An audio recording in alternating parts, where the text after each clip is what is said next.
Il n'y a pas autre chose qu'on peut faire que louer le Seigneur, confesser son nom à cause de son œuvre à la croix. Parce que Jésus était à la croix, nous aujourd'hui nous sommes appelés des sacrificateurs à cause de Jésus à la croix. À cause de Jésus à la croix, toutes nos malédictions sont changées en bénédictions. Vous imaginez déjà deux choses seulement. Tu peux que louer le Seigneur. À cause de Jésus à la croix, devant moi les démons fléchissent de Jésus. Les démons tremblent, les démons ont peur à cause de Jésus. Oh Seigneur, est-ce qu'on peut encore le louer encore, si vous n'êtes pas fatigué? Amen. Amen. Amen. Vous savez, j'étais en train de dire cette semaine, Dieu m'a repris. Dieu m'a enseigné quelque chose de formidable. Dieu m'a montré comment, à un moment donné de la vie, pendant 4 jours, Dieu avait abandonné David. Pendant 4 jours, Dieu avait livré David à toutes sortes de faux. Pendant 4 jours.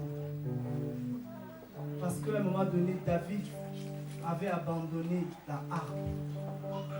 David ne louait plus le Seigneur comme il le faisait avant. Dieu l'avait abandonné. Et quand David a compris, c'est dit dans le psaume, regardons le psaume, je pense 22, je vois ce que David a compris après.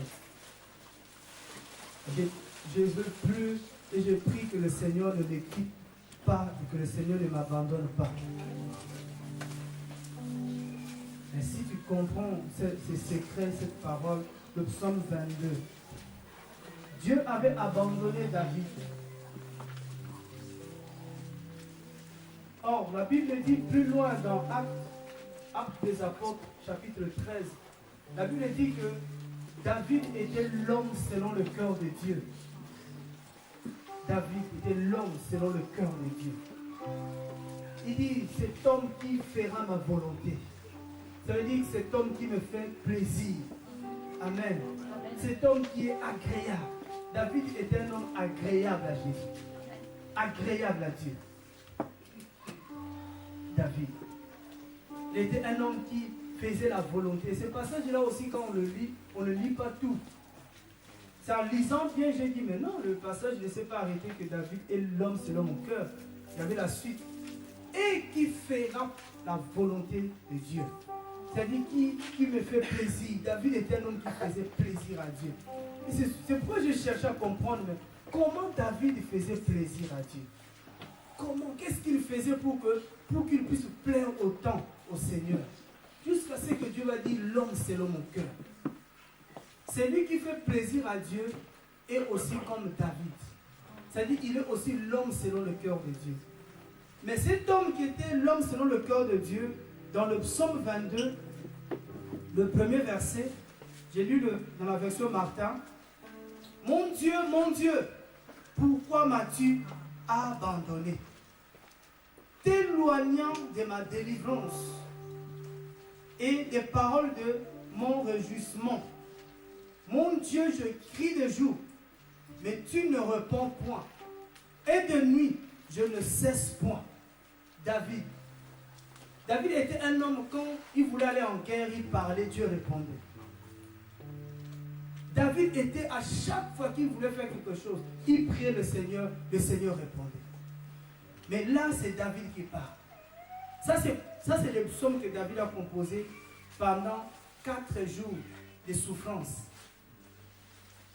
Selon les experts, ils ont dit que David a composé 19% de tous les psaumes qu'il avait composés en 4 jours. Mais quand il était roi, pendant 35 ans de pouvoir, il avait composé que 4 psaumes. 4. C'est le temps des fois que, quand tu as le travail, le mariage et tout là, le psaume dans la poche. La louange, tu oublies. Mais dès que le désert surgisse, tous les cantiques, le vieux là, ça ressort. Alléluia. Et Dieu avait abandonné David. David lui-même qui le dit. Des nuits, prie, tu peux gêner, tu peux prier des nuits, mais quand tu abandonnes le Seigneur, même si tu cries la nuit, Dieu ne t'écoute pas. Mais il est là, mais il ne répond pas. Et David va comprendre quelque chose, il va dire au verset 3. Toutefois, tu es le saint, habitant au milieu des louanges d'Israël. C'est ça que David avait oublié. Il avait abandonné la harpe de la louange.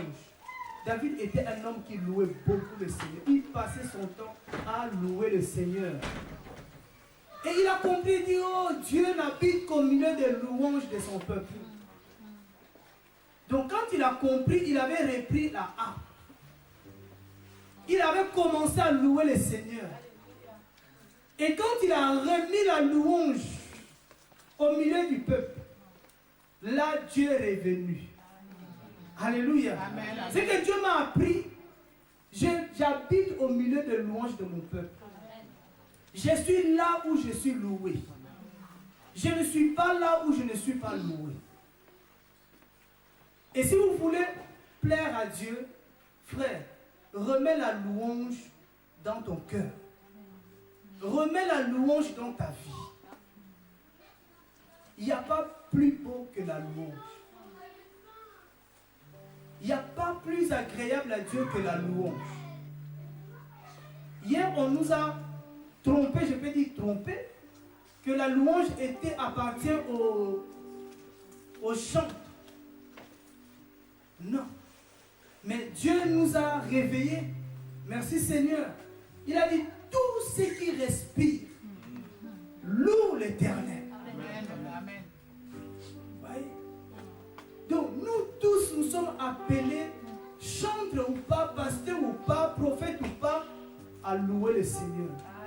Dieu prend plaisir à celui qui le loue. Je dis toujours, c'est la meilleure offrande. La meilleure offrande. Ouais. Avant les offrandes, les gens donnaient des offrandes, ils disaient ça c'est meilleur, ça c'est meilleur. Mais la meilleure offrande, c'est la louange. On a encore dit que toutes les offrandes que nous donnons à l'Éternel, il y a des offrandes que ça passe toujours par les hommes. Tu vois, tu donnes l'offrande à l'église, tu donnes à l'Éternel, mais Dieu ne prend pas. Vous voyez, c'est nous-mêmes qui mangeons encore de cette offrande. Mais la louange est la seule offrande qui part directement à Dieu lui-même. Il n'y a pas de médiateur. Il n'y a personne que Dieu envoie va chercher cette offrande-là. C'est lui-même. C'est pourquoi on dit il descend lui-même. Il est au milieu des louanges de son peuple. Si tu avais arrêté de louer le Seigneur, peut-être parce que c'était... Normalement, quand c'est dur, c'est à ce moment-là que tu dois bien louer le Seigneur. Bon, si toi tu avais arrêté parce que tout allait bien, j'ai dit que si tu continues comme ça, Dieu va te quitter. Il va t'abandonner pour que tu reviennes là, dans la louange. Tout ce qui respire loue le Seigneur. Alléluia. Dieu habite. Même un cantique encore, un cantique, on peut le louer par les cantiques. Donc je ne développe pas aujourd'hui la louange. On peut le louer par les cantiques. Déjà, c'est bien.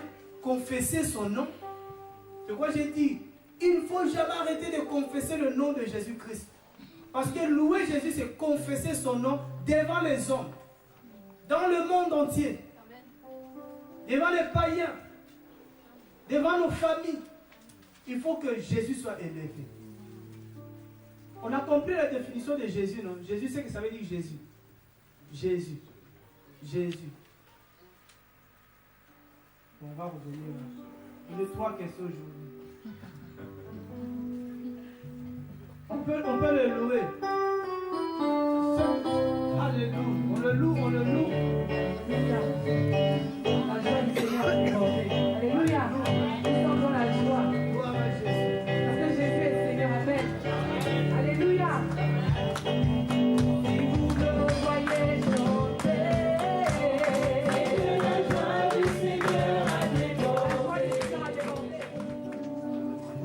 On a bâti quand même le record aujourd'hui. c'est déjà bien. Tout le temps qu'on passe comme ça, il y a des journées bien aimées, on se prépare, que Dieu nous équipe encore, que Dieu nous donne encore le moyen, que Dieu nous dispose encore vraiment de le louer, le louer, le louer. On va prendre Luc, il n'y a pas beaucoup de minutes qui nous restent, même pendant 15 minutes seulement. Aujourd'hui, nous sommes le 1er, je pense, le 1er mars. Hein.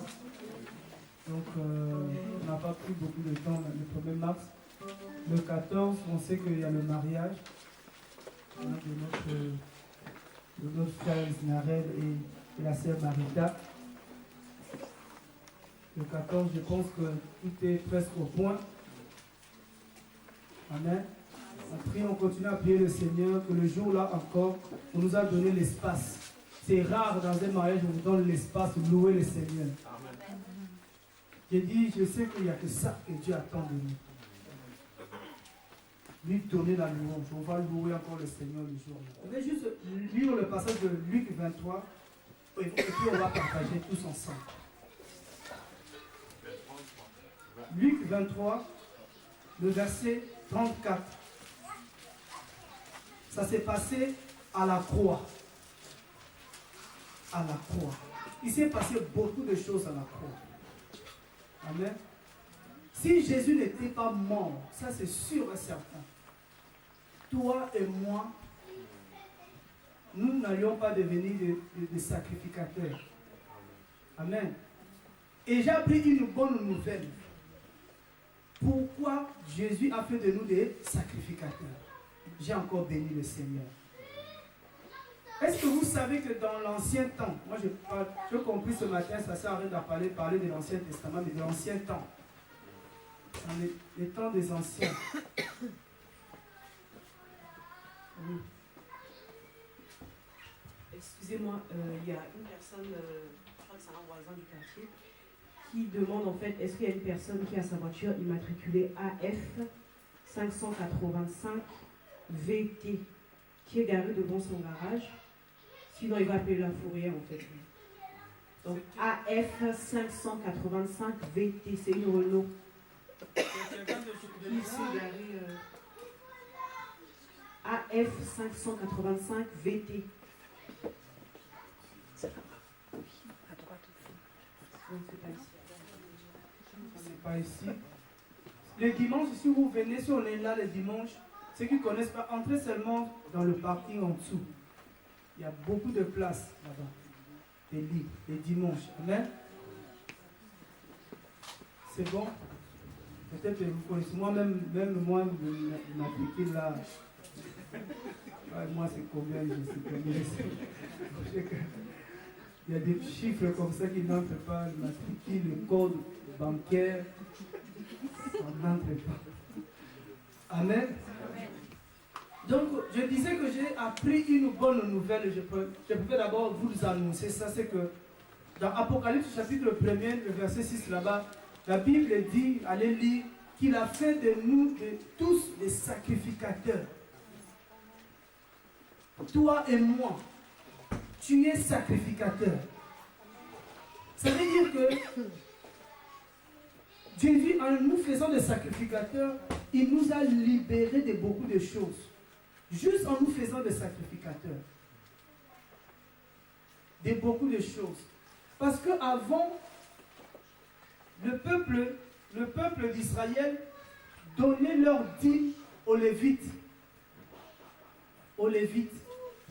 Et les Lévites donnaient leur dîme aux sacrificateurs. Vous connaissez ça, non? Qu'on appelait la dîme de la dîme. Tout le monde connaît ça. Or, la question qui se pose, mais les sacrificateurs, ils donnaient sa dîme à qui? Hein? À personne, hein? Donc, Jésus maintenant, il a fait de toi un sacrificateur.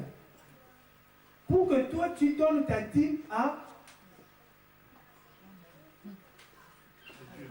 Donc, je reviens encore. Peut-être, moi, j'ai du mal à m'exprimer. Le français, c'est pas mal.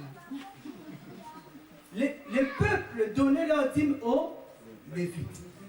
Les Lévites donnaient leur dîme qu'on appelle la dîme de la dîme aux sacrificateurs. Et les sacrificateurs donnaient leur dîme à qui? À personne. Donc Jésus a fait de toi sacrificateur pour que tu donnes ta dîme à qui? À personne. J'ai dit Seigneur merci. Amen. Parce qu'avant, ils étaient obligés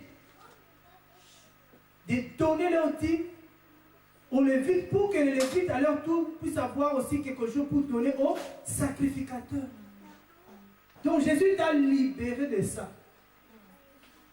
Parce que si tu dois donner, je ne sais pas pour toi qui est sacrificateur, ou pour toi, si quelqu'un est sacrificateur, donc toi tu es peut-être Lévite, va lui donner quand même.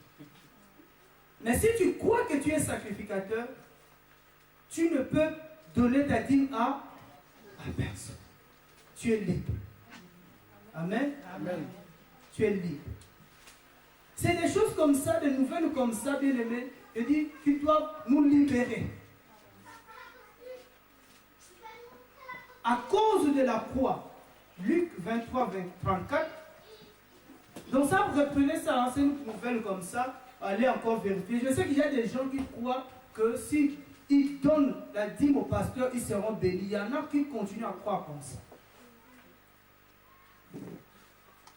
Si tu crois, fais que selon ta foi.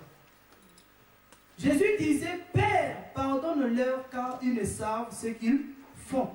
Ils firent ensuite le partage de ses vêtements et ils les jetèrent au sol. Je peux relire ça encore. Jésus disait, Père, pardonne-leur car ils ne savent ce qu'ils font. Ça, c'est un passage qu'on connaît aussi. Ma question est là encore. Ma question est là. Qu'est-ce que toi tu comprends par cette parole de Jésus? Il y a le micro, on a 2 micro-baladeurs qui peuvent balader ici. Quand Jésus disait, Père, pardonne-leur, car ils ne savent pas ce qu'ils font. Selon toi, qu'est-ce que Jésus voulait dire?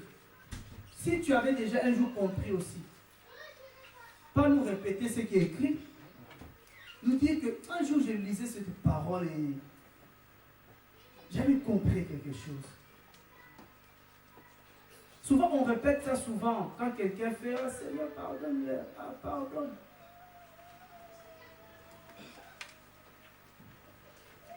Amen. C'est pas grave. Tu vois que quand ça, les yeux font comme ça. Et je suis encore tombé sur cette parole. J'ai béni le Seigneur. C'est pour ça que on a besoin vraiment que chaque jour que le Seigneur nous éclaire par rapport à sa parole. Non seulement j'ai béni le Seigneur par rapport à ce qu'il a fait de moi un sacrificateur, et j'ai pris vraiment de l'honorer. Parce que quand Dieu fait de toi un sacrificateur, ce n'est pas seulement pour que tu ne payes pas la dîme, hein, mais pour que tu l'honores encore comme étant sacrificateur. Amen. Amen. Alléluia. Amen. Souvent les chrétiens s'arrêtent seulement à la dîme. Mais un sacrificateur, c'était aussi quelqu'un qui honorait le Seigneur. C'était la seule personne qui pouvait aller se présenter devant le Seigneur. La seule personne. C'est-à-dire que Dieu ne veut plus qu'il y ait une seule personne qui se présente devant lui, mais que tout le peuple. Dieu veut nous voir tous dans sa présence. Dieu veut nous voir tous dans sa présence. Et aller dans la présence du Seigneur, ce n'est pas entrer dans une chambre, s'enfermer, mais être devant sa présence et avoir une intimité avec le Seigneur. Parce que la chambre où entraient les sacrificateurs, la chambre est l'image de l'intimité.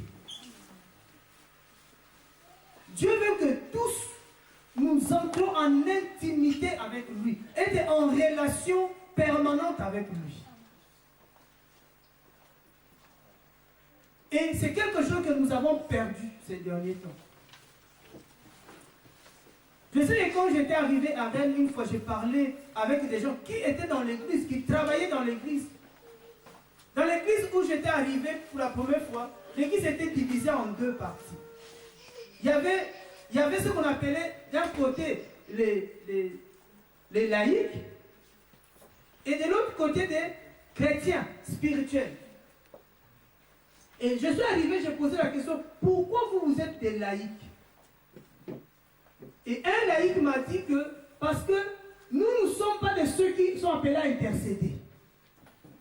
Nous ne sommes pas de ceux qui sont appelés à vivre dans la sanctification. Mais c'est fou.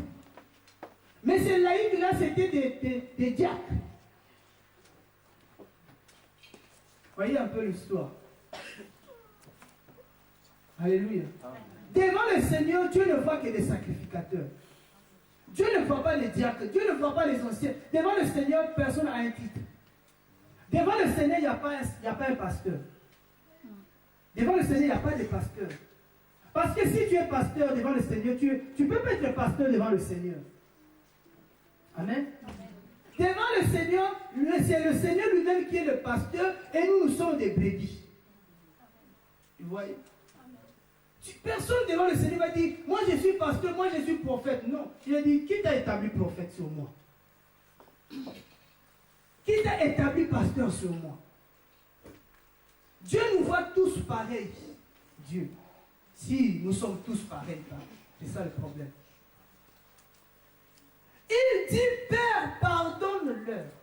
Vous savez, quand j'ai entendu cette parole, c'est pour ça que je veux encourager les chrétiens qui partagent les uns les autres et continuer à partager les uns les autres. Cette semaine, Dieu m'a fait tellement du bien. Le fait de partager avec des frères. Pendant que tu partages avec un frère, Dieu te parle en même temps. Un frère m'a dit qu'il était au-dessus, il était à 14 mètres du sol. Il entend la voix qui lui dit, Père, pardonne-leur parce qu'ils ne savent pas ce qu'ils font. Il me dit, va méditer cette parole. Oh. Alléluia. Et quand il parlait, ce qui revenait dans mon esprit, ici, Jésus priait pour des gens qui ne savaient pas ce qu'ils faisaient. Dieu me dit, je pardonne à ceux qui font des choses sans savoir ce qu'ils font. Si ces gens savaient ce qu'ils faisaient, le Père n'allait pas le pardonner. Waouh, je dis Seigneur. Dieu me dit, je pardonne à tous ceux qui font des choses par ignorance, parce qu'ils ne savent pas ce qu'ils font. Si quelqu'un fait quelque chose sans savoir ce qu'il fait, quand il va demander pardon, Dieu va le pardonner. C'est là où Dieu m'a dit, voici le péché dont je vous dis de ne jamais prier. Le blasphème contre Dieu. Alléluia. Si tu sais ce que tu fais, tu dois arrêter de le faire. Sinon, le Père ne te pardonnera pas. Prêt va me regarder au verset 47, toujours de Luc 23. Jésus avait compris que tous ces gens-là faisaient des choses parce qu'ils ne savaient pas. Ils ont amené Jésus à la croix. Ils ont prononcé des insultes contre Jésus. Ils se moquaient de Jésus. Ils ont méprisé Jésus parce qu'ils ne savaient pas ce qu'il faisait. Au verset 47, il dit, « Oh, le centenier, voyant ce qui était arrivé, glorifiant Dieu, disant, certes, cet homme était juste. » Donc, cet homme-là, il ne savait pas que Jésus-Christ était juste. Vous voyez? Tous ces gens-là qui apprenaient, ils prenaient les habits de Jésus, ils se partageaient les habits, ils déchiraient parce qu'ils ne savaient pas que Jésus-Christ était le juste. Si le Seigneur vient te parler, il illumine ton esprit. Il t'apprend quelque chose. Mais derrière, tu continues à faire quand même. C'est-à-dire que tu sais ce que tu fais. Que ce que tu fais n'est pas juste, mais tu le fais quand même. Aujourd'hui, je suis en train de t'avertir. Peut-être aussi tu ne savais pas que ça se passe comme ça. Hébreux chapitre 10. Hébreux chapitre 10. Je ne voulais pas partager, mais le Seigneur veut que je partage ça. Pas beaucoup de temps, parce que dans 5 minutes, j'arrête. pour que chacun examine son cœur. Et quand j'ai entendu cette parole, je commençais à me poser des questions. Qu'est-ce qui n'est pas bien? Que je sache aujourd'hui. Pour que j'arrête. Hébreux chapitre 10.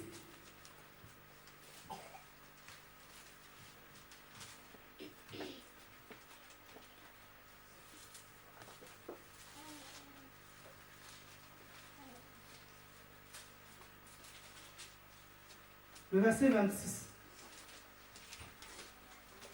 Hébreux 10, verset 26.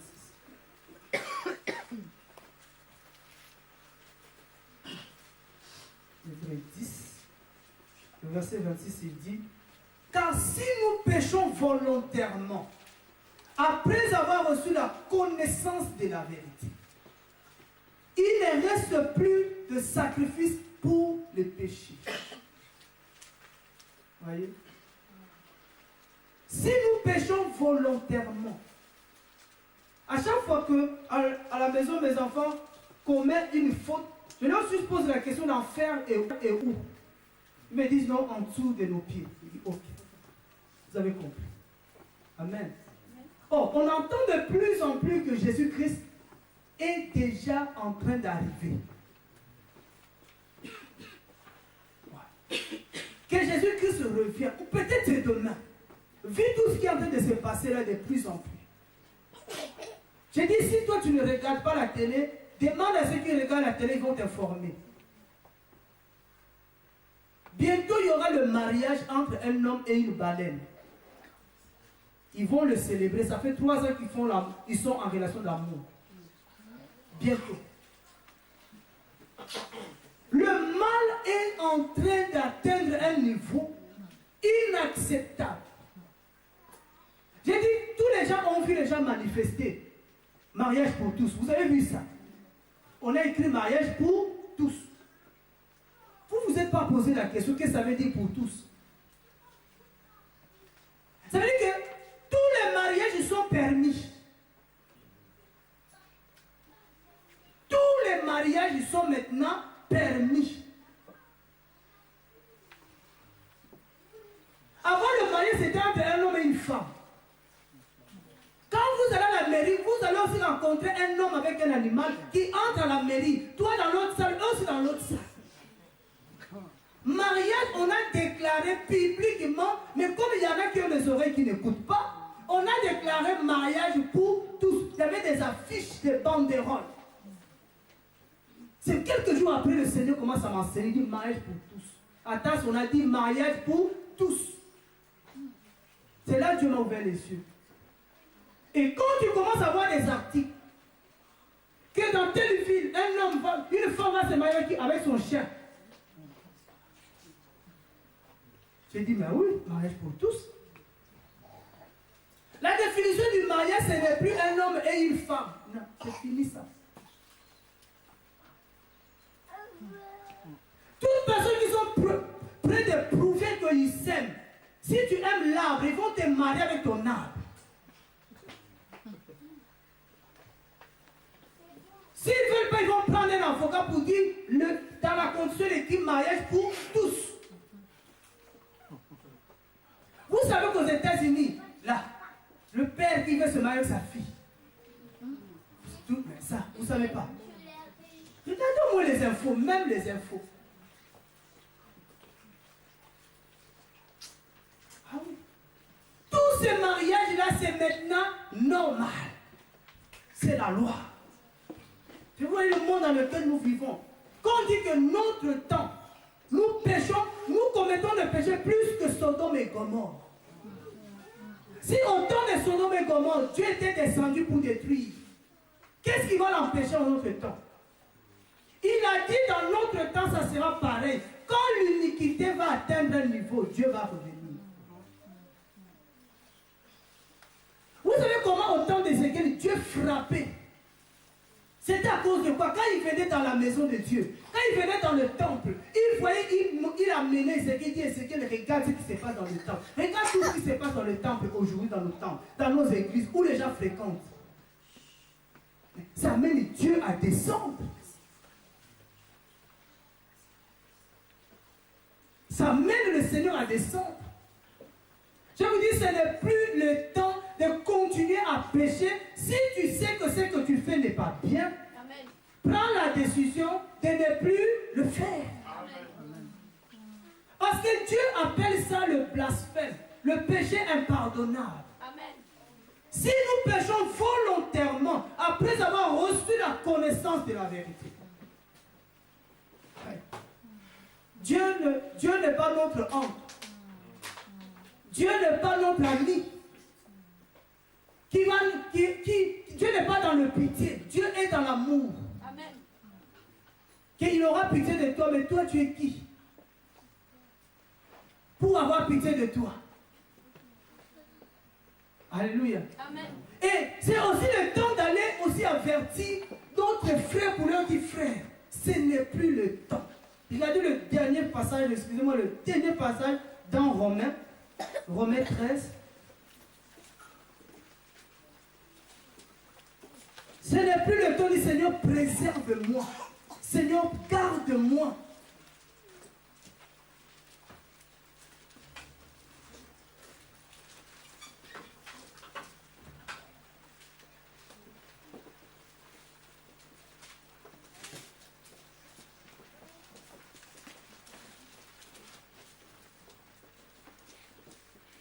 Romains 13, le verset 11. Ça, c'est le temps, frère, de se sanctifier. C'est pourquoi je vous dis, c'est le temps où nous mettons tout pour que Jésus-Christ, nous passons notre temps à louer le Seigneur. Et plus en plus, on va nous enseigner comment on peut louer le Seigneur. Rendons-nous agréables à Dieu. Amen. Rendons-nous bien-aimés agréables au Seigneur.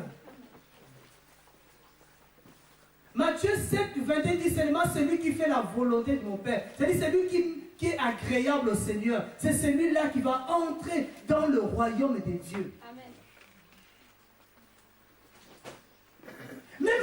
Même voir si le Seigneur pouvait dire Seigneur, parle-nous seulement. Parce que aller encore à cette mairie-là. Ah! Seigneur, que le Seigneur nous enlève. Qu'on se marie seulement avec Jésus au ciel fini. Amen. Parce qu'elle est devant le maire là qui va marier le chien, qui va marier les homosexuels, qui va marier aussi les... Ah, vraiment, je dis Seigneur Jésus-Christ, quelle épreuve ça. Pour moi, quand je vais à la mairie là, c'est une épreuve. Quand je vois marier là, déjà c'est une épreuve. Il dit dans le verset 11, même fut la saison, parce qu'il est déjà temps de nous réveiller du sommeil. Car maintenant le salut est plus près de nous que lorsque nous avons cru. Le salut est plus près de nous. Le salut c'est Jésus. C'est-à-dire que Jésus est plus près de nous que lorsque tu avais cru en lui. Mais si tu veux quand même goûter un peu le temps de l'Antichrist, tu vivras. Mais ceux qui ont la grâce de vivre, qui ont raté l'enlèvement dans la vision, je pense que ceux-là, ils ne peuvent pas continuer à s'amuser.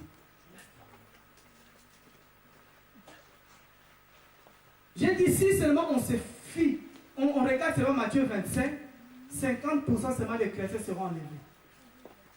Qui est l'image de 5 vierges sages.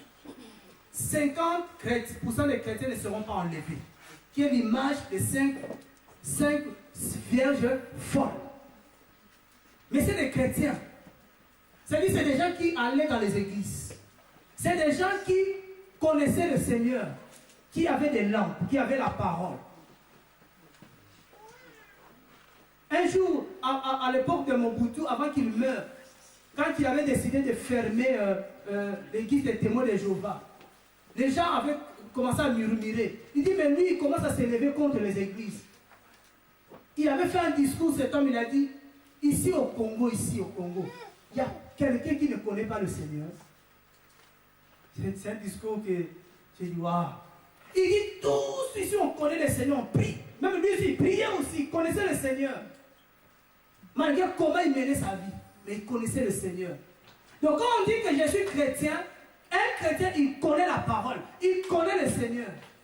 Mais la Bible dit 50% des chrétiens vont rester. Parce que ces chrétiens n'ont plus d'huile. Ils ont perdu l'huile. C'est-à-dire que ces chrétiens aussi avaient d'abord l'huile. Donc peut-être tu avais l'huile, mais tu n'as plus d'huile. Voyez? Parce qu'il n'y a plus d'intimité avec le Seigneur. Parce que tu pêches volontairement.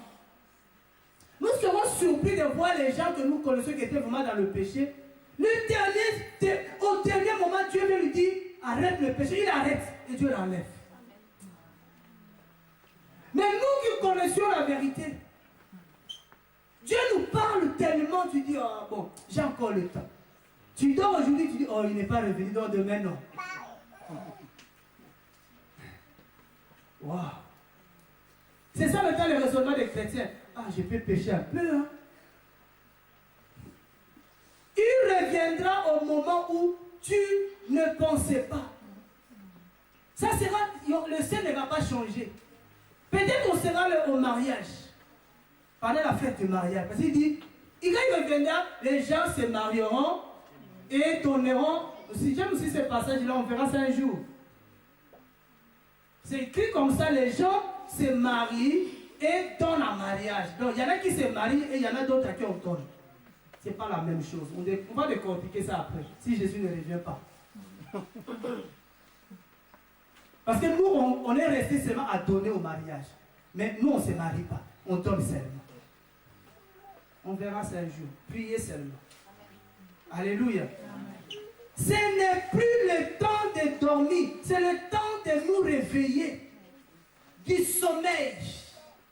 C'est aussi le temps d'aller réveiller ton épouse. D'aller réveiller ton époux. D'aller réveiller tes parents. D'aller réveiller tes enfants. D'aller réveiller tes voisins. D'aller réveiller tes amis que tu connais, tes connaissances. Dis-lui que le salut est plus près de nous. Amen. Si tu te poses la question, c'est quoi le salut? Dit Jésus-Christ est plus près de nous. Il revient Jésus. Amen. Il faut qu'il te trouve dans quelle position là. Il va te trouver dans cet état-là. J'ai vu un homme bien aimé. Je vous dis, frère, soyons sérieux. Je prends un homme comme ça, je lui dis, je te ramène chez toi. Non, ne me ramène pas chez moi. J'ai pris une chambre à côté. Il dit, oh, qu'est-ce qui se passe? Oh, on m'a chassé de la maison. Il dit, qui t'a chassé? Oh, ma femme m'a chassé. Il dit, mais pourquoi elle t'a chassé? Parce qu'on peut revenir, avec moi on peut partir. Hein? Oh, je ne sais pas pourquoi elle m'a chassé. Il dit, mais tu mens qui? Tu ne sais pas pourquoi ta femme t'a dit, je ne veux plus de toi à la maison. Tu vois comment? Oui, à quel point même, les gens n'ont même pas le kilo de mentir. C'est-à-dire que les gens continuent à s'amuser. Continuent à jouer. Waouh. Et il dit, Seigneur, aide-moi. Réveille-moi, Seigneur. Réveille-moi encore. Et donne-moi la force d'aller réveiller mes frères. Donne-moi la force. Frère, si tu sais, c'est juste ça. Si tu sais que ce que tu fais n'est pas bien, entre toi et le Seigneur, entre dans ton cœur, entre dans ta chambre, arrange-toi. Mais si tu ne veux pas, tu vas penser à moi, tu vas te rappeler de moi. Et tu vas te rappeler de ces jours. Quand tu vas passer le 7 ans avec la bête. Je sais qu'à un moment donné, tu vas penser à moi. Tu vas faire comme le riche. Tu vas dire, Seigneur, envoie à tasse. Le Seigneur va dire, ce n'est pas à tasse. Déjà, quand Dieu me dit, Père, je dis, Père, je vais passer tout mon temps là-bas. On va chercher quelqu'un qui n'a jamais été sur la terre. Mais Dieu, il a déjà préparé les gens qu'il va envoyer. Mais je vous dis, ça ne sera pas facile pour les écouter. Si maintenant on n'écoute pas, ce n'est pas pendant le temps de la bête. 7 ans avec la bête, ce n'est pas facile. Qu'est-ce qui t'empêche? Qu'est-ce qui t'empêche de ranger ta vie? Qu'est-ce qui t'empêche de réparer tes fautes? Il y a quelque chose que le Seigneur attend de toi. Que tu ailles vers le Seigneur, tu dis, Seigneur, je sais que je me conduisais mal. Je sais que ce que je faisais n'était pas bien. Mais aujourd'hui, j'ai entendu encore ta voix. Je viens te demander pardon. Je viens réparer. Je viens me réconcilier avec toi. La réconciliation, c'est entre l'homme et Dieu. C'est ça la réconciliation. Mais si tu continues à bouder le Seigneur, si tu continues à t'entêter, Dieu, il a déjà parlé. Dieu, il a déjà libéré sa parole. Voilà cette parole. Père, il va pardonner ceux qui ne savent pas ce qu'ils font. Toi, tu ne sais pas ce que tu fais. Tu ne sais pas. Si tu ne sais pas, dis-toi dans le jour à venir, on te dira que ce n'est pas bon. Tu ne sais pas ce que tu fais exactement. Quand tu mens, tu ne sais pas que ce que tu fais là, c'est mentir, peut-être. Alléluia. Quand tu triches, ce n'est pas nous qui... Nous ne sommes pas des policiers. Il y a quelqu'un qui nous voit tous. Mais si tu ne sais pas, prie, dis Seigneur, je ne sais pas. Dis-moi qu'est-ce que je fais. Il va te dire. Alléluia. Si tu es sincère, prie-lui. Dis Seigneur, je ne sais pas.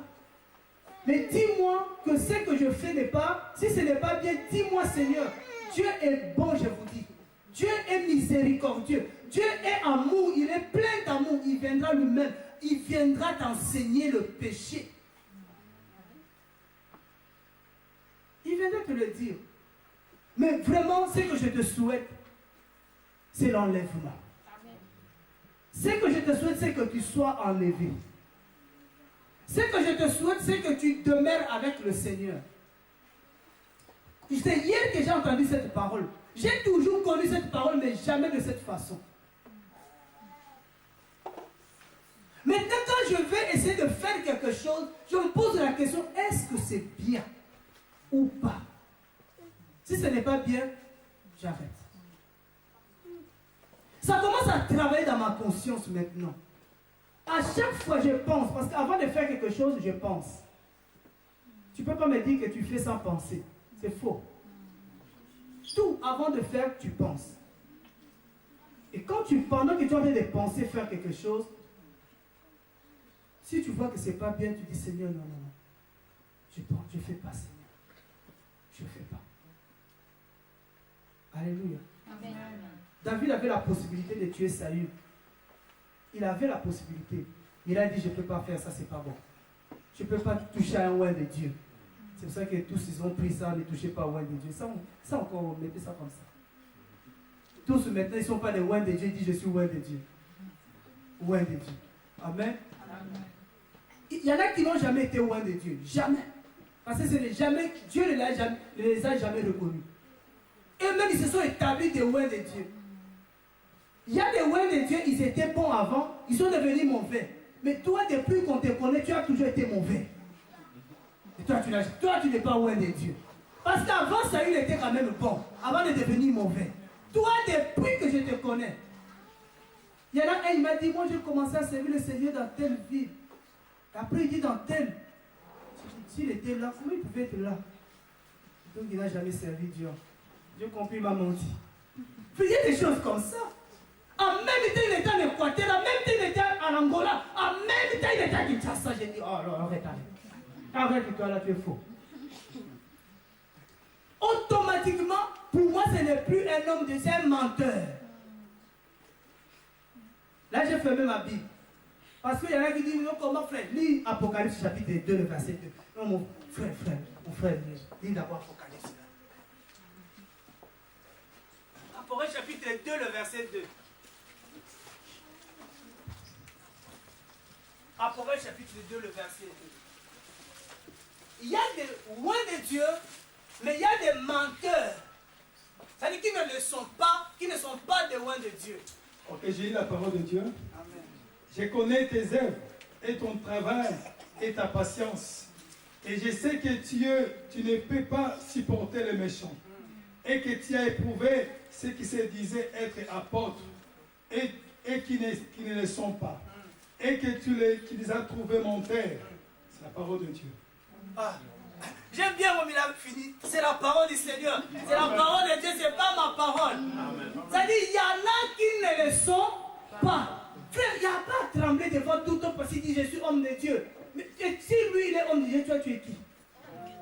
toi tu es homme de Satan. Tu dis, frère, moi aussi je suis homme de Dieu. Mais il n'a jamais été un homme de Dieu, c'est un menteur. C'est pas moi, c'est la parole de Dieu. Tu dis, attends, ce n'est pas la parole. Alléluia. Tu es homme de Dieu, loin de Dieu. Non. Si Saül n'était pas un loin de Dieu, David allait le tuer. Vous savez, David, combien il avait tué? Il a tué Goliath, non? Pourquoi il a touché Goliath? Parce que Goliath n'était pas un roi de Dieu. Parce qu'un roi de Dieu qui pouvait insulter l'armée de l'Éternel. Un roi de Dieu qui insulte Jésus, qui déshonore Jésus, c'est qui ce roi de Dieu-là? Les gens commencent à l'appeler, continuent à l'appeler pasteur, pasteur, pasteur.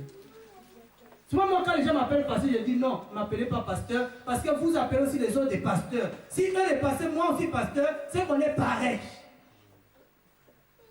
Je mettrai maintenant, je décide, je mettrai la cravate quand il y aura des vrais pasteurs à Rennes. Parce que tous maintenant ils mettent des cravates. Oh, c'est de faux. On va aller en retraite comme ça. J'aime des cravates. En révolte, on ne met plus. Alléluia. Amen. On va finir par là, bien aimé. Aujourd'hui, on arrête là. C'est un jour où tu rentres chez toi, tu te mets sur le canapé, tu regardes le plafond. Tu dis, est-ce que je fais ce qui est bien ou ce qui n'est pas bien? Tu te poses cette question dans ton cœur, tu prends la décision.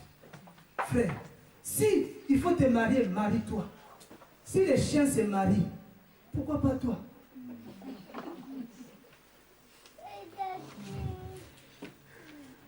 Ouh. Seigneur, aide-moi. Je sais que dans le monde éternel, Satan sait qu'il attend que je meure. Mais Dieu dit non. Je ne mourrai pas. Alléluia. Amen. Je n'ai même pas encore bien attaqué à Satan. Il le sait. On va se lever, on va prier, on va partir.